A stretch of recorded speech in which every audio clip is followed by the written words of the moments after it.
in 2006, I think it was, after spending a bunch of years in states all over the country working in newspapers, and I started working at the Detroit Free Press, which was my dream job. And then while working at the Free, um, I should say I never really came down other than for Tigers games. You know, I grew up in the suburbs, and other than Tiger Stadium, I just my experiences with Detroit were sadly few and far between.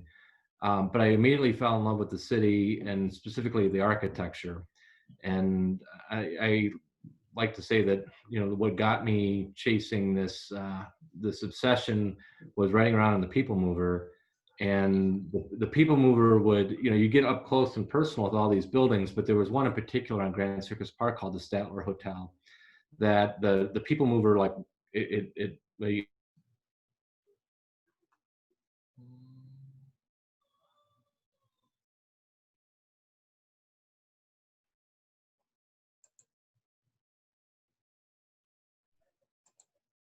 weren't a lot of people on it then, but and nobody knew. And so I kind of took it upon myself to try to research and learn more about the building and ask some of the old timers around the Free Press, the Bill McGraws and Peter Gavriloviches of the world, who knew the city very well and had been covering it for forever, and just kind of became hooked. And so I started with a photographer, a website called buildingsofdetroit.com. We parted ways, and in 2011 I started historicdetroit.org, which kind of picked up that torch. I'm not a photographer by any stretch of the imagination, but the website does share a lot of the same stories and photos, as well as what has to be the largest collection of vintage Detroit postcards anywhere online. Still not done scanning them and uploading them all, but you know, we have been working to try to document every building we can. A couple of years ago, I was working with Ben Gravel, who runs the Historical Detroit Area Architecture group on Facebook, which is wildly popular. And he added the houses, because houses are definitely his thing. So you'll see a lot of houses on this site. But we touch upon everything from skyscrapers to, you see some steamers there. Detroit's maritime history is something else that I'm particularly interested in. Buildings that are still standing, some that we've recently lost, and some that have been gone for, you know, 50, 60, 70 years in some cases. So this is a place where you can go find out who the architect of the building was, when it opened, who built it, who used to be there. And we have maps, things like that photo right there is kind of cool. Shows the rendering of the David Whitney. Is many of us remember it before Roxbury's stellar renovation project turned it back to the way it should have been and used to be. So Historic Detroit's is a free resource. I like to call it, you know, an architectural resource. And a lot of reporters will use it and get information about buildings that are being rehabbed or sadly slated for demo. And then, like I said, we put up photos, renderings. I try to put up things like if I have hotel keys, you know, room keys from hotels and some artifacts, china, things of that nature, and try to make kind of a one-stop shop for all things Detroit architecture. Well, it is, I mean, as an architecture lover myself, I mean, it is an amazing, amazing resource. And you can tell just the amount, I mean, of your passion, and just, it's incredible the amount of time that you have put into this. And I will say, I mean, you know, using our virtual tours lately, it's been really cool to showcase and use some of what you've done at Historic Detroit, because we know what it looks like today, and we can show a picture of that, but really seeing what it used to look like, everything from as you mentioned, like the postcards here. I was just talking recently on one of our architecture virtual tours about the Fisher Building, and showing the renderings of when it was supposed to have 3 towers, right? So the things that literally never got built, but you have, and then the very detailed history as well. I mean, it is absolutely amazing. And to know that it is a passion project and not, you know, not hugely funded or funded really at all. We'll get to that at the end, where people can, you know, support this awesome resource. And I remember when we met, I remember, it had to have been '06, maybe '07. I've been at the Anchor Bar probably. At the Anchor Bar. And I just remember I hadn't met anybody else that would nerd out on the architecture and with me. And I remember sitting there and just going back and forth and be like, well, no, Louis Camper this, and no, that's 1928. No, well, it was completed in 29. And we really got into some of those fun conversations that not everybody was able to have. So that was, can you believe that was 13, 14 years ago now, which is, time flies, right? And so you've also written a few books as well. Yeah. Talk to us about the books that you've written. So there are actually 3, although I'm selling only one of them myself through the website right now for various reasons. But the first one was Lost Detroit, which, that was written at a time when we had a lot of folks coming into Detroit who were not only not Detroiters, but were not American. We even had French photographers coming in and doing ruin porn exposés and ruin porn books, just glamorizing the decay of Detroit. And I took a lot of issue with that because, one, it was portraying my beloved city in a negative light, but 2, it totally lacked any context. It lacked any history. It didn't explain why the building was the way it was, or it was just, look at how messed up this is, buy our book. And so we set out to try to tell the stories behind these so-called ruins of Detroit. And that book, it's so much has changed in the 10 years since that book came out. The Broderick Tower was abandoned, but now it's been reopened for a long time. Cass Tech was in it. Cass Tech has been demolished. The Easttown Theater has been demolished. The Grand Army of the Republic building has been rehabbed. So I just stopped selling it because it was, books sadly are outdated. And it was just too hard to go back through. And what's the point of having a book about the stories behind these ruins when really the only ones that are still abandoned that were in the book were the Grandy Ballroom, the Woodward Avenue Presbyterian Church, and I guess the Michigan Theater, which is sort of a, it wasn't really abandoned. It's a parking garage, but yeah. Well, anyway. And you have the site now too. It was a little bit easier, I think. You didn't. What year was Lost Detroit? What year did you put that out? 2009 or 2010. Yeah. Now you have these great, all these great things on the site where people can see. This is obviously the Broderick Tower, a Louis Camper building that was abandoned for a long time. And we actually just did, and I talked with Rebecca Bina Savage last month. We did a whole tour on Ruins Restored. I think that's kind of the next book then, right? Yeah, Restored Detroit. Very well could and perhaps should, if I can ever get this Belle Isle book that I've been working on off the dock.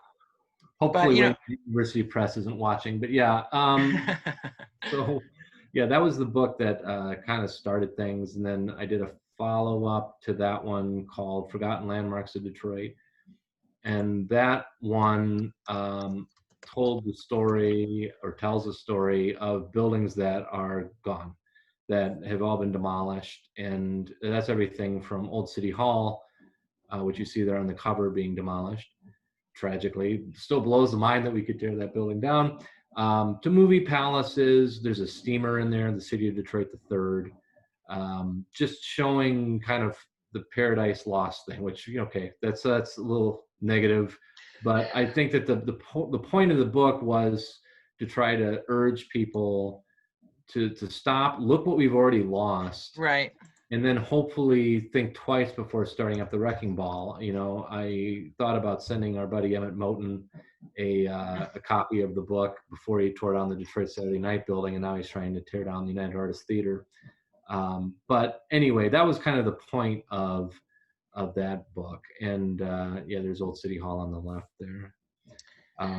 The greatest architectural loss in the city's history, unquestionably, in my opinion. And So the book, a lot of people, think that Old Wayne County building was Old City Hall. It was not, obviously. They were across the campus marshes from each other, but a lot of people don't know that that building ever existed. Yeah, tell us a little bit about it. I mean, I think the Forgotten Landmarks book was so amazing, and again, a lot of this content is now on the website, right? Is on Historic Detroit. I Yeah. mean, because it's one thing to see an abandoned building and then, you can see it, it's right there. But the Forgotten Landmarks being buildings that have been gone, and many for a long time, like City Hall, and people really not knowing or realizing there really wasn't a place, or it was difficult to find information about some of these buildings that were torn down. Give us a little bit about City Hall here, 1871. 1871, yeah, opened on the 4th of July in 1871, and it stood where the 1 Kennedy Square, or the building that says Ernst and Young, or I guess says E and Y, I think, on it now, but where the Potbelly is. So there you can see the Dime building behind it and the Ford building. But everything else there, other than the Soldiers and Sailors Monument at the left, has been demolished. So you look at old photos of Detroit, and it's just amazing how much has changed. The building on the far left there, the Hotel Pontchartrain, the original Hotel Pontchartrain, is also in Forgotten Landmarks.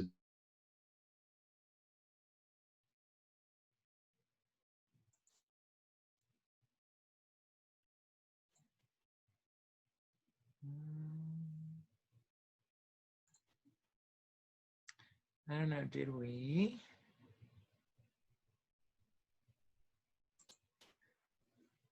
All right, I think we might. Oh, there you go. There we go. I don't know. I think but this is the great thing with technology. It allows us to do this, but at the same time, it's never perfect, right? So Yeah. we were talking, the Pontchartrain Hotel and the Hammond Building. The city's first skyscraper, which was 10 stories tall. I 10 know. stories tall. Hey, you got to start 1890, right? Or 1890, 91? 90, 18, yeah. yeah, it was hard to find exactly when it was done. Like a lot of buildings, people start moving into them before they're officially done. So like the Penobscot building, the Greater Penobscot building, for instance, it says 1928, but it wasn't formally dedicated until 1929. So it's sometimes birthdays are tough to mark, exactly when people started moving in. And as you can imagine, Detroiters were really anxious to move into the city's first skyscraper, so they started moving in 6, 7, 8 months before the building was deemed complete. My favorite story about the Hammond Building, when I tell people, and it's hard for people to imagine a skyscraper being 10 stories tall, but obviously times were changing a lot, right? And construction capabilities and elevators helped a lot. But the story of how they hired a tightrope walker to walk from the spire of the City Hall to the top of the Hammond Building. Are there any photos? Have you ever come across anything of that? I have not found photos of it. In that era, technology, maybe the tightrope walker was moving too fast for photography to capture it. I don't know. Really far away too, right? I mean, he'd be 10 stories in the air, so they probably didn't have as good a zoom lens. It would have been tough. You could have probably shot it from the roof of Old City Hall or the Hammond, but I have not found any photos of that. The other story that I love that's similar.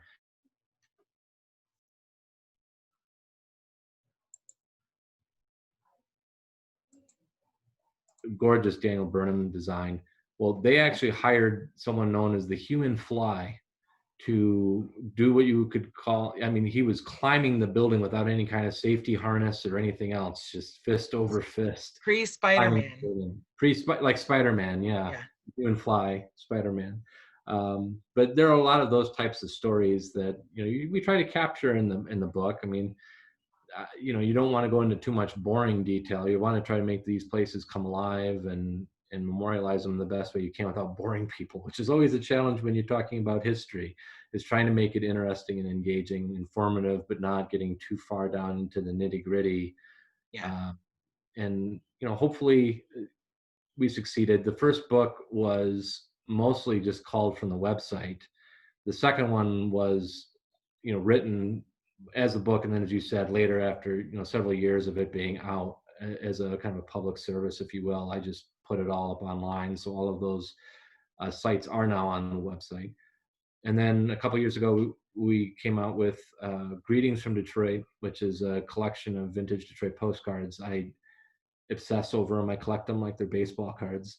Um, I have thousands and thousands and thousands of them. I should have grabbed some props. I do have one here that Oh, hmm, yeah, go ahead. I was gonna say we can look on the site yeah, if you yeah, want, because you can get postcards with the book, which I think is really cool. yeah, you can, because one of the things I was trying to get people, to geek out literally with me and kind of get started in this hobby as well. Because if you love Detroit and you love Detroit architecture, you're going to want to collect these things. So yeah, you can buy them. They're authentic. A lot of them postmarked from 1905, 1916, whatever.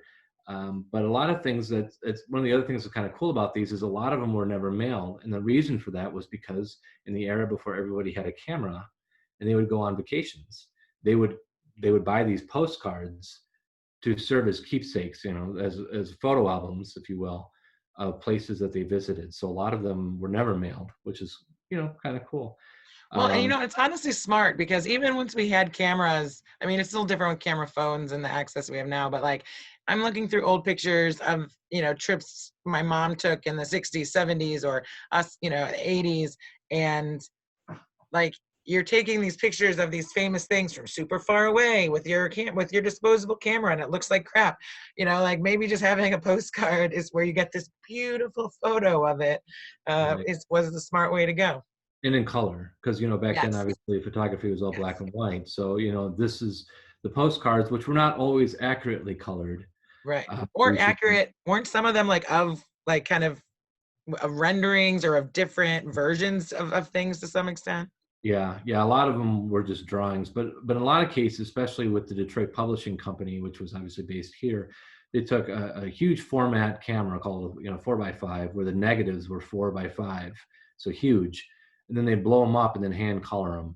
And those photos are now on the Library of Congress's website. I mean, and those things are so huge. You download the TIFF files and you can zoom in on individual bricks. I mean, they're really incredible photos of Detroit. But the one, I guess my screen keeps on going dark, but like this is a 1916 postcard of the Verner's ginger ale store on Woodward Avenue that was demolished for Hart Plaza.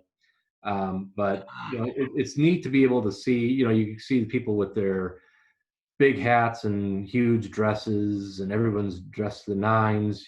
There's an awesome, sign there for Verner's. They're just really cool cards, and so I like to try to get everybody to get addicted to this hobby as I have. It's easy to get carried away really fast. I mean, you think about Old City Hall or even the Statler or Book Cadillac. I mean, there are dozens and dozens and dozens of variations of cards showing it from every angle and streetscapes, and then you can, also figure out a lot of times where buildings stood based on these postcards that I have not been able to determine, either because they might just have an intersection in the pulp directories, or you aren't sure which side of the street it was on or whatever. And a lot of times, I'll be looking through street views of these postcards and like, holy cats, that's the Hoffman Building. It was on that block. So it's a neat hobby. And it's And like, I mean, it's pieces to a puzzle of our past, right? I mean, that's like there, especially when there wasn't video of, in the eras that a lot of those postcards were done. So talk about buildings today. I mean, can you imagine if when we were talking in 2006 or 7, whenever, like, I don't think I would have thought the amount of buildings that have been rehabbed would have been rehabbed. I mean, many of them, I thought, oh, eventually, maybe, hopefully, but to see so many of the ones that, again, were featured in books or in, or favorites of ruin porn, folks are now restored. What's your favorite or the one that you were most excited to see come back to life? the Metropolitan. Yeah. Yeah, the Metropolitan Building. So I turned 40 years old next month, and it closed before I was born. It closed in '79. A building that everybody had written off as being unsalvageable, can't be saved, can't make the financing work. And then the Roxbury Group with Eric Means, who we should note sadly just passed away on August 17th. Yeah. But those two, Means Group and Roxbury Group, pulled off what was impossible, or everyone said was impossible. It's a beautiful renovation, you know, restoration in some ways. And then of course the Monarch Club is unquestionably one of the greatest places to go. Yeah, these are photos Yeah. before the renovation. But that night there, Sir Studley, I like to call him right there, one of my favorite pieces of architectural sculpture in the entire city.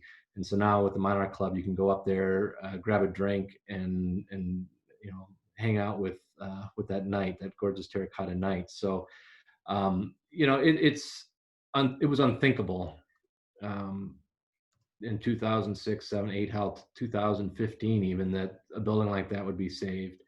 But as we were talking about kind of at the top of our chat, that when Lost Detroit came out, none of those buildings did we think could be saved, really. I mean, there was just no will, there was no money, there was no real future. Detroit was on the verge. Understanding that like it was worth something. A lot of people were just like, oh, again, we were in this build new, if you do anything, Right.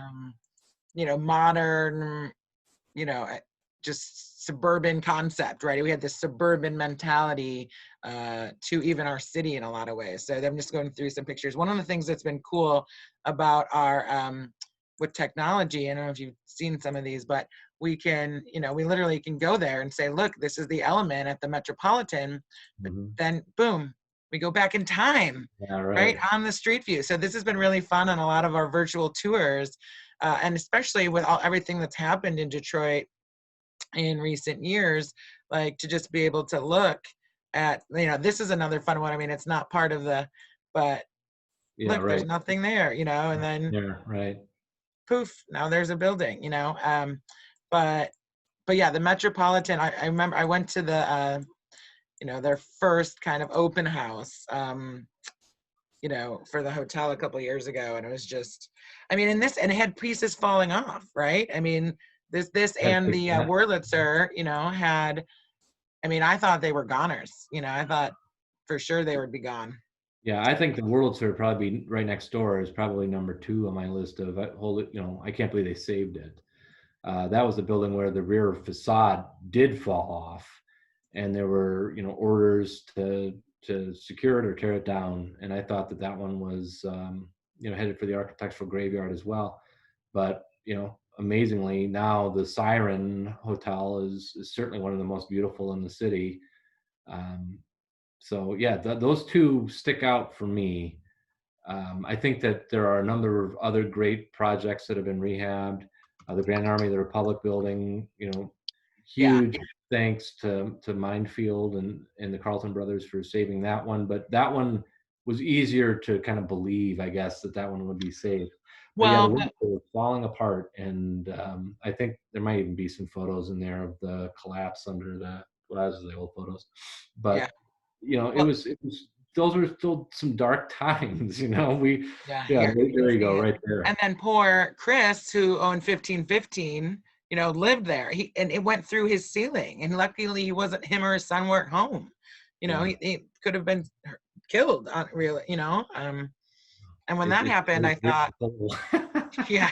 I mean, when you look back on it and you just think like, oh my goodness, it's Well, hard to believe what it looks like today. and these are great examples of never say never, right? I mean, so how many times did we hear from, on buildings, oh, it's impossible. And it's like, I mean, we've seen impossible. And we've seen impossible seemingly happen. I mean, you talked about the GAR. The GAR I thought was a goner because the Ilitches owned it for a minute, right?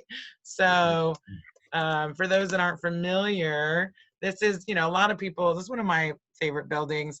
A lot of people, how many people would ask you, oh, what's that castle building? Or if I had $1 billion, I would want the castle building. And then we'd have to tell them it's the Grand Army of the Republic, built in 1900, designed by Julian Hess. And for Julius Hess, for the people, veterans of the Civil War. I mean, The so Boys and Blue. mind-boggling. Yeah, it was basically a frat house for Union veterans, Right. which is, And then it became owned by the city, right? And it was Parks and Rec. So hence the two names of the current restaurants in there, Republic and Parks and Rec. yeah. And now, I mean, And yes, Minefield, and I love the guys at Minefield, and I love that they're not billionaires, you know, and they didn't come from New York to like do this, that they painstakingly and lovingly with, you know, their own funding mostly, were able to do it. So another example of it's possible even if you're not Dan Gilbert. Or the Illiches, yeah. It's really incredible to just sit back and look and see how much things have changed. Again, the number of buildings that, if half of the buildings that we've seen renovated and reopened, if you told me 10 years ago that that would happen, I would have been elated. So, you know, I think it's just, it does make, it makes things a little bit uh, tougher when you look back on some of the really boneheaded, senseless demolitions that the city committed, like the Lafayette Building, for instance, where had that building, you know, not been demolished and had the head of the DGC at that time listened to reason and just, you know, saw it as the asset that we all saw it as, no question in my mind, it would have been rehabbed by now.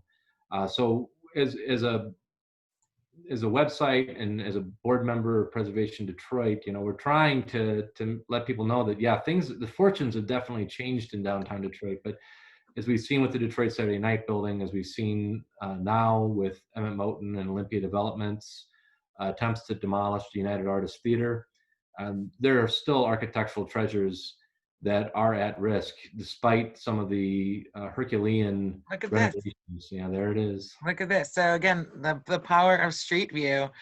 So I'm sorry, my surfing is a little bit behind your talking, but we were looking at the GAR, and then this again is the Lafayette Building, and a lot of people again, especially if they just started being aware of downtown and buildings in the last decade, aren't gonna, or even the last 5 years, don't remember the Lafayette Building. And the saddest thing for me about the Lafayette Building is that we saw the restoration of the book Cadillac, right? And ironically, it was the restoration of the book Cadillac that kind of pushed the demolition of the Lafayette. And I thought it would be the opposite. I thought people, you know, so the book Cadillac, right? I mean, $200 million, 27 layers of financing, this is possible. And then the first thing they did is say, oh, our people at our hotel don't want to look at an empty building, tear that down. Actually, the first thing they did is they tore down right next to it to the right there, where that big hole is. That's where the People's Outfitting Company Right. was, and they tore that down, or the Detroit Commerce Building, as it was known later in its life. So you can still see the what's left of the demo site there. So they tore that down first, and then yeah, the Lafayette Building was next. And you know, you know, the Lafayette Building was just such a unique building. Actually, if you go forward, Jeanette, go further west on Michigan a little bit, and then kind of turn around. Because the thing about the Lafayette Building, Want to go west? if you don't, yeah, go, yeah, a little bit further. You want to see the sun's not going to. Maybe you can pull it up on my website too. Yeah, Well, I know. it was a V-shaped building. Yeah. Which was unique on the skyline. It was just so darn cool. Such a gorgeous building, designed by C. Howard Crane, who's designed, mostly known for his theaters. Right. It's like one of the only non-theater buildings he did in Detroit, if not the only. He did the Olympia. He did the Olympia, which also is gone. Also gone, but yeah, before our time. But yeah, the Lafayette Building was really one of the first. There's a good angle of it. One of the first preservation battles I got really involved in and tried to fight City Hall, despite what they say about fighting City Hall, to save it. And, you know, it still hurts. It still stings. The fact that not only that we tried to save it and failed, but also knowing what could have been had that building been saved. I mean, what a gorgeous building that was, and so unique. And, you know, no offense to the people who plant tomatoes or whatever on the site now for that garden, but I'd rather have the 1925 skyscraper myself. So I think that the long story short in this is that, you know, yeah, things are definitely better downtown, but you're always just one wrecking ball swing away from losing another building like this. And I think it's easy for us, for those of us who live in the present, to not think twice about it. You know, you're not thinking about the long term. You're not thinking about preserving the city's architectural history, or just the history of the city in general. I mean, I think one of the things that I try to convey to people is that buildings are not just masonry. I mean, they're not built with just bricks and glass. They're built with the memories and the stories of the people who, you know, built them, lived in them, worked in them. You know, it's crazy to me. I was talking with Butch Hollowell over the weekend, and we were talking about Frank Murphy, and when he was, you know, presiding over the Sweet case, which of course is a monumental um, court case, and we were trying to figure out which which building his courtroom was in, and it's like, well, it might be the municipal building here, but this one was torn down. Oh wait, no, this one, maybe it was this municipal building. Oh, that one was torn down too. And like, you know, Wasn't the Wayne County, what's now the Wayne, I mean, the Wayne County Courthouse? no, there was a I heard. municipal. There were two municipal court buildings. I have one of them on my site, but I haven't gotten to the other one yet. But we think it was in that one. But when you go back to the newspapers, it just says at the municipal court building. Well, which one? So it's just the loss of a skyscraper is not just the loss of, you know, a building on the skyline. It's also a loss of part of our story. And I get that you can't save them all. There are certain buildings that I did not feel like it was worth trying to save. Like the Hotel Charlevoix comes to mind. Um, you know, one of the other ones that's really hot right now is the Broadhead Armory, and the freight company's proposal to save the northern section closest to Jefferson, but to tear down the south building, the addition from the WPA era. So how do you feel about that? Is it's like good Yeah, and bad? yeah. I wrote a letter of support ultimately in support of the project, because the armory is an incredibly important building to save, and it's been abandoned for 20 years. Yeah. And nobody else has come along, and you really can't, I can't think of a better tenant really than the parade company, and reactivating the riverfront and what Right. that will do for the riverfront. I mean, it's like a match made in heaven. But at the same time, in my letter, I pleaded to Mr. Michaels and others to really try to figure out a way to make this work. I mean, maybe there's a way that you can knock out some floors to try to save it, but much of the WPA artwork in that building is in that addition. Mm. And it's the largest collection of WPA era artwork in the state of Michigan. It's significant. The building had an interior designation for its artwork. So yeah, a lot of it's been damaged or stolen by thieves, but trying to find a way to salvage that building would be amazing. So yeah, I wrote a letter. I am in support of the project, but hoping that maybe the geniuses at Rossetti, I think it's Rossetti who's the architect on the project, but they can come up with a way to try to save it. Yeah. Some of the, I mentioned that I'm a one person, this is a one man job here, so I don't have photos up of the armory. Thanks for pointing out that I need to add them, No, but there are it's some still an postcards. amazing resource. That's the thing. I mean, you'll beat yourself up, but I mean, just even having any of this is amazing. When a lot of people, I mean, even those that are interested in architecture, you know, they might only hear or notice or really, you know, the big famous buildings downtown, and you don't hear as much about Broadhead. You know, Joe Louis fighting here, and like you said, the WPA project. And this is, for those that aren't familiar, right near Belle Isle, at the edge of Gabriel Richard Park here. So lots of history. But you're right, the stories are what is a big part of the buildings, right? And obviously the character. I mean, we know that people, and that's one of the silver linings. I mean, even though we have obviously lost too many buildings that, you know, we shouldn't have, especially for no reason in most cases, right? Surface parking lots, or, I mean, the Lafayette Building, yeah, I mean, in the garden, Lafayette Gardens is great, and it's better than a surface parking lot, but it's not like they were hurrying to develop something there, right? But we have saved a lot of our buildings. And have you heard this when you talk to people from other places? I remember the first time I had a group from New York, you know, again, around this 2006 time, and they were amazed. They were like, "Oh my God, you saved so many of your old buildings." And I'm sitting here reeling over the Madison Lennox, you know, and like Lafayette. And I was like, "What are you talking about? I feel like we're always tearing down our buildings," but certainly not at the rate that a lot of other cities did, because we didn't have demand for the land and we didn't have the money to tear it down, right? Yeah, yeah, absolutely. There just was it cost more to demolish the buildings than the land was worth in a lot of cases. So, you look at, I think that one of the things that we are seeing, again, more preservation in Detroit, more people thinking twice about tearing things down and trying to find out a way to incorporate the building into a new development or whatever. Reuse has now become more common, but you're still seeing, I have a friend in Chicago, and in Chicago, they're still tearing down like pre-Chicago fire cottages and stuff. It's like, oh God. I mean, I think that, Detroit has Which lost a the lot. Chicago fire was in 1871, just for those watching, and they totally Yeah, copied off of yeah. us. Yeah, Ours was in 1805. Okay. the cottage survived the Great Chicago Fire, yet it can't restore some yuppie's desire to build, some glass block condos. I mean, so I think that it's not a battle that's unique to Detroit. Right. I think that things are better here. One thing we didn't talk about, of course, is the housing stock in Detroit. Now that the land bank is done demolishing houses, there's a new, some will call it a blight bond, others will call it a neighborhood improvement bond that's out there that calls for trying to find a way to save more of the city's historic housing stock. And as somebody who loves living in a historic home, I hope that we do find a way to save more of the city's housing, because it is depressing as all hell to drive through some of these historic neighborhoods and just see vacant lots and vacant lots.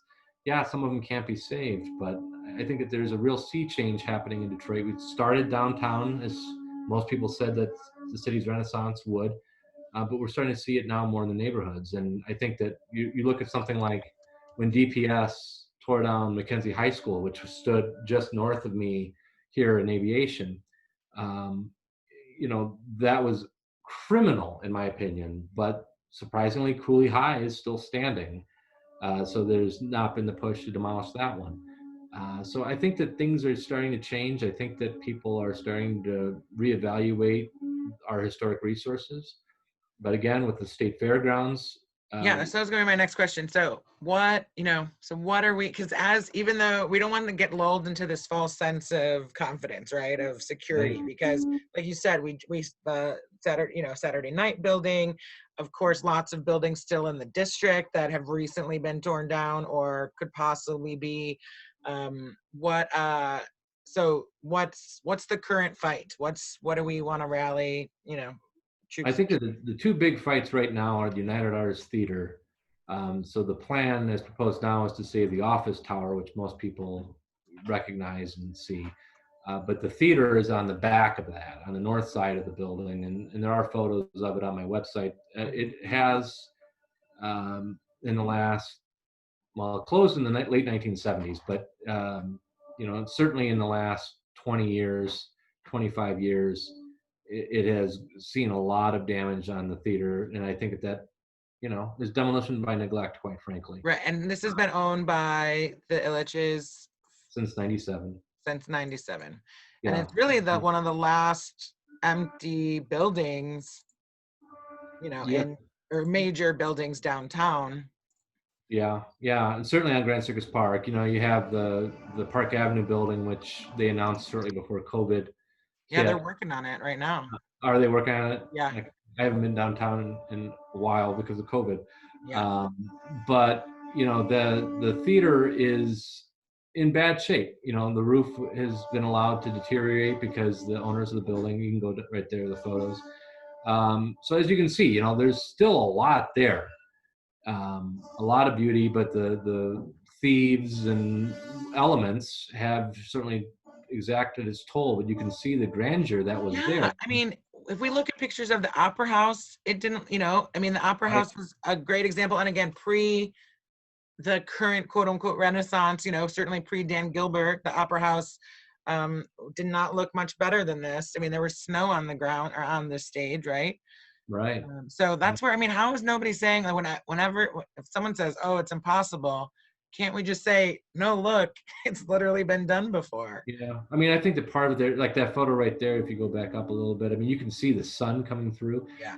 because the owners of the building had absolutely no intentions of ever saving it. And I think that the challenge here is that this building is not in a historic district. It was gerrymandered out of it.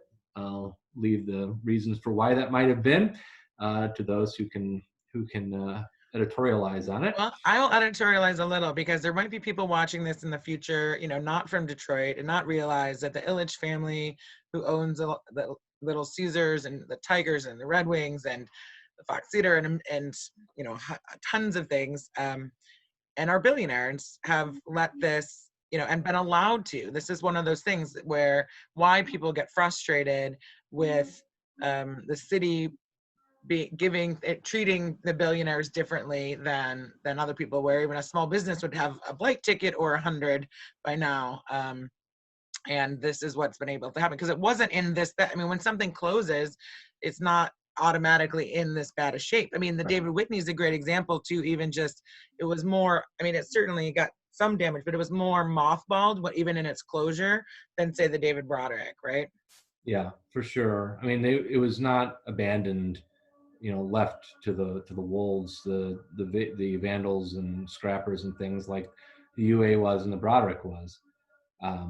But I think one of the things that I try to advocate for here is that I think, in America, as Thomas Jefferson might write, or John Locke might write, that the purpose of government is to protect personal property, and it's not up to the government to tell people what to do with their personal property. But these buildings, I mean, if you own it, you are. Let me back up. So, like Peter Cummings, who's part of the ownership group of the Fisher Building, he calls himself a steward of the Fisher Building, not the owner of it. And I think that's such an amazing, poetic way of describing it. They're a caretaker for a building that kind of belongs, maybe not legally, but to everybody. These are architectural wonders and part of our city's history. And so that they have a responsibility to take care of the building and see it saved for future generations. I mean, I think of, walking into the David Whitney Building, which is my favorite interior in the city of Detroit. I mean, the Fisher Building is incredible, no doubt. The Guardian is amazing, Fox Theater, but I love the Whitney Building.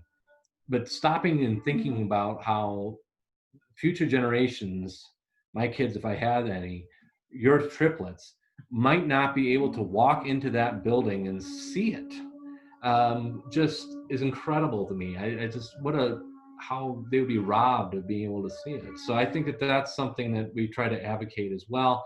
And, trying to connect people. If you own a historic building, try to reach out to Preservation Detroit, see whether we can help connect you with financial resources to try to save the building. If you can hear the buzzing in the background, I'm having my original steel casement windows restored instead of ripped out and replaced by wall side or something. There's something to be said for preservation, about keeping things for future generations. I know I'm not the last person who's going to live in this house, and if the windows and the stained glass and stuff were things that made me want to buy and fix up this house.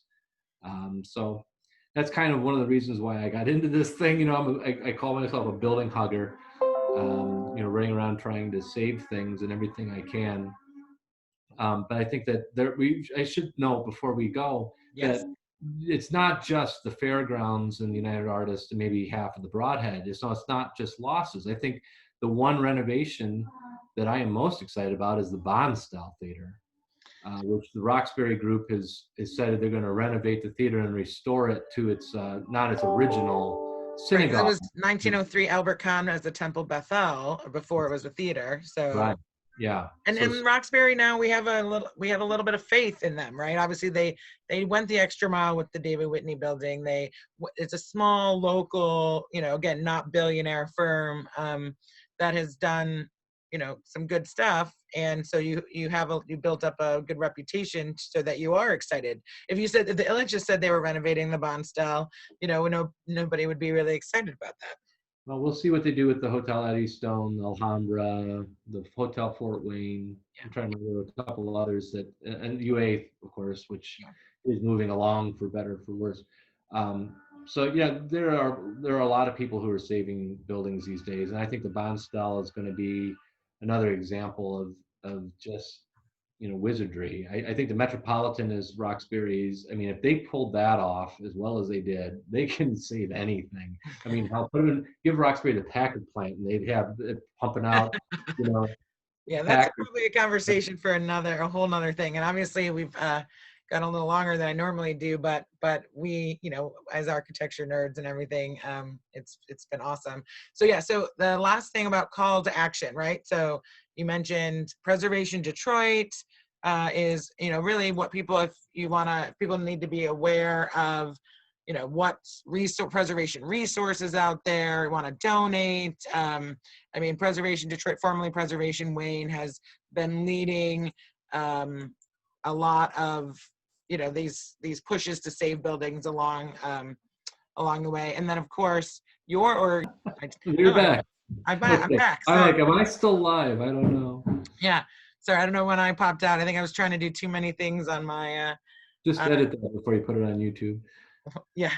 Somebody's So saying I was saying that. Preservation Detroit and historicdetroit.org could really use people's support, and follow on social media so that you hear calls for action about things happening.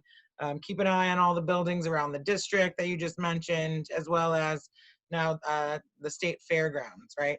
Yeah, those would be the big ones. And I think that I think that Broadhead's probably going to move forward. You know, they're coming back to the HDC.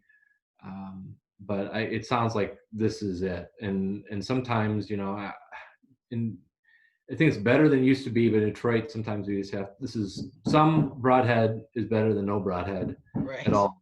And if there were other developers who were champing at the bit to get in there and save the whole thing, it'd be different, but nobody has touched it. And I think that's the same thing at the fairgrounds, where, you know, you have some buildings that were built for very particular uses that we do not need anymore. Is there some way to turn the Coliseum into the transit center? Is there some way to, you know, incorporate the Coliseum into the warehouse? You know, they're saying that there's not. I think that there probably is a way to make it happen. It's just kind of a question of whether there's the will. But I think that what people can do is they can write to Councilmember McAllister, whose district encompasses the fairgrounds, and let him know, especially if you live in District 2, in the Sherwood, you know, Green Oaks, Palmer, like that part of town, that you want to see those buildings saved. Because I do think that right now, when you look at the map, and the mayor has said that the Amazon distribution facility is not going to touch any of the historic buildings, but the transit center would. So I think that the transit center is much needed, but I think that it could just be moved a little bit further to the west, or maybe try to find a way to incorporate some of those other buildings. Maybe I'm thinking of I think it's the poultry building, rabbits and poultry. I can't remember, some kind of farm animal building that's just to the west of it. I think that could certainly be a transit center. But so I think that's something to watch. And then the other thing is Ulysses S. Grant House, which was saved and moved, which is also huge preservation news. President Grant, before he was president, of course, served in Detroit, in the military in Detroit. And so his house, which was originally over on Rivard and Fort Street near present-day Lafayette Park, your neck of the woods, was moved up to the fairgrounds, you know, 60, 70 years ago, and now is moving back over to the east side. So that's also a pretty big preservation win as well. That's worth noting. Great. Well, thank you so much for taking this time, and we'll definitely have to do it again because there's more to talk about. And for those that are watching, we have weekly art and architecture virtual tours, and actually Detroit Month of Design starts tomorrow, and we'll be doing in-person art and architecture walking tours, and we're doing that in social distance manner. It's actually pretty simple. Thought it would be really difficult, but you just bring your phone and a headset, and we still could call into the number, and then we can walk around without having to gather everybody around. So we're doing in-person walking tours, both public and private. So if you want to get out and see some of these things, you know, join us at DetroitExperienceFactory.org. You can find all that information, and definitely do some virtual tours of your own on HistoricDetroit.org. And you could, I mean, you can spend a lot of time with all the amazing resources that Dan and his contributors have put together. So thanks so much. Yeah, and Preservation Detroit does tours, but not right now because of COVID, but there are also great tours through there, and all of those tours help support the organization and help us continue to fight to preserve Detroit's architectural history. And be a member. Please join Preservation Detroit. There's strength in numbers. It's cheap. There are student memberships, but we really need a show of force, because I think that if people don't think that there are folks who care about these buildings, it's a lot easier for them to disappear on us. And the squeaky wheels get the grease, and the squeaky wheels can help save some architecture too. So please get active. Join Preservation Detroit, weigh in, write letters to your council members, write letters to the mayor, and let them know that you want to see the fairgrounds saved, that you want to see the United Artists Theater saved. If Even if the Ilches don't choose to renovate it and restore the theater portion, mothball it until the next owner does. So get involved. And then as far as Historic Detroit goes, if you are interested in trying to help support that website, we do have a Patreon. I'm trying to add some new, as all of my goodies and vintage memorabilia have kind of been snapped up by donors. But I think one of the things that I'm kind of excited to announce, and announcing here first, is that Ooh, a lot of times I get people emailing me asking to add a building to the site. A lot of times it's like an apartment building or something that they live in, the garden court. I got another one today on the garden court. So for a small monthly donation, once you hit a certain threshold, that you will help decide the buildings that we add to the site next. So kind of very letting you cool. decide the stories that we tell. But there are also other ways. I also have a subscription service where every month for $10 a month, I will mail you an authentic vintage Detroit postcard, which is kind of like, you never know which one you're going to get sometimes. It's a But great gift, especially, and at this point, it also helps the post and office. it helps the postal So it's service. win-win. But it's a great gift. Get your mother, your grandmother, somebody. I mean, how just ecstatic would they be to get a vintage Detroit postcard in the mail? So lots of great ways to support. And yeah, Preservation Detroit, formerly called Preservation Wayne. I think that I was talking about them when I accidentally went off here, but amazing organization that's done so much for so long, and really the kind of the leader and oldest preservation society in the state. So definitely being a member there is another great gift. Again, we don't need as much stuff. So think about, except books and postcards. Those are great stuff to have. But think about how you can support Detroit organizations, to support Detroit small businesses, Detroit, Black businesses. I mean, there's so many ways you can have an impact in your daily purchases and also in gift purchases as well. So I'm just planting that seed for people.